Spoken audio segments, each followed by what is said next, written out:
नमस्कार श्रोता बंधु, आपण शुणुंट 91.2 FM रेडियो उत्कल। आज आलोचनार विषय स्नान पूर्णिमा।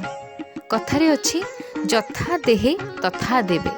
मनीषर देवता मनीष भली केवल जे खाद्य खाई पोशाक परिच्छद परिधान करी आमोद प्रमोद मध्य सांसारिक जीवन यापन करने संगे संगे क्षणभंगुर शरीरर बासास्मि जीर्णानि सत्यर कर्म प्रजाय जातस्य ही दुर्ब मृत्युर अवश्यभाम्बी परिणति से जे केवल उपनीत हेबे ताहा नुहे, बरं सामयिक असुस्थता सेथिपाई चिकित्सा व्यवस्था आरोग्यता परे भ्रमण सौखादी लौकिक आचरण मध्य सेपरि देवतांक पाखरु आशा करिबा स्वाभाविक। चंद्र और सौर्य मासर गणनारे जो पार्थक्य अछि ताहा बढ़ी बढ़ी जेतेबेले जोड़ा आषाढ़ पड़े सेही वर्ष पुरातन विग्रहर परिवर्तन होई नूतन विग्रह मध्य ब्रह्म संस्थापित हुअन्ति, कारण आत्मा ही शाश्वत। तो श्रोताबंधु एबे शुणिबा स्नान उत्सवर तात्पर्य कण। ज्येष्ठ मास शुक्ल दशमी ठारू भारत भूमिर समस्त तीर्थ समागत हुअन्ति श्रीक्षेत्र रे। ताहा पुणी सुना कूअरे जहाँकि बड़ देउलर उत्तर द्वार निकटस्थ शीतला ठाकुराणी मंदिर निकटरे अवस्थित।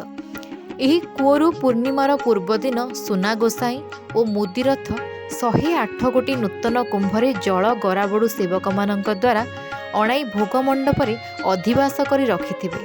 घटुआरी चंदन घोरी कर्पूर केसर और गुआ इत्यादि एही जलरे मिसाई एहाको अत्यंत सुगंधित करिथांती। गराबड़ू माने 108 कुंभ उपरे 108टी नड़िया और 108 खंडी करिया रखती एवं परे परे अन्य समस्त विधिबद्ध रीतिनीति माध्यम आयोजित हुए स्नान पूर्णिमा। श्रोता बंधु, स्नान पूर्णिमार धार्मिक गुरुत्व मध्य रही।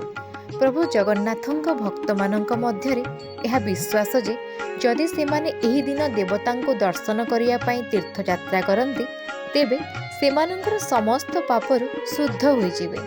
एही अवसर रे लक्ष लक्ष भक्त मंदिर को जाती। स्कंद पुराण रे उल्लेख अछि जे राजा इंद्रद्युम्न प्रथम थर पई एही उत्सवर आयोजन करथिले, जेतेबेले देवता मानक मूर्ति गुडी को प्रथमे स्थापन करा जायतिला। सतरे स्नानर सामान्य जलबिंदु सर्वपाप विध्वंसक। एथिरे सकल तीर्थ तो चरणे प्रकृति रे प्रतीत हुए। एहार महात्म्य उल्लेख करने को जाई स्वयं ब्रह्मा कहिछन्ति, यत्फलं स्नान दानेन राहुग्रस्ते दिवाकरे तत्फलं कृष्णमालोकं महाज्येष्ठा लभे नरः। से पर्यंत शुणुथान्तु 91.2 FM रेडियो उत्कल।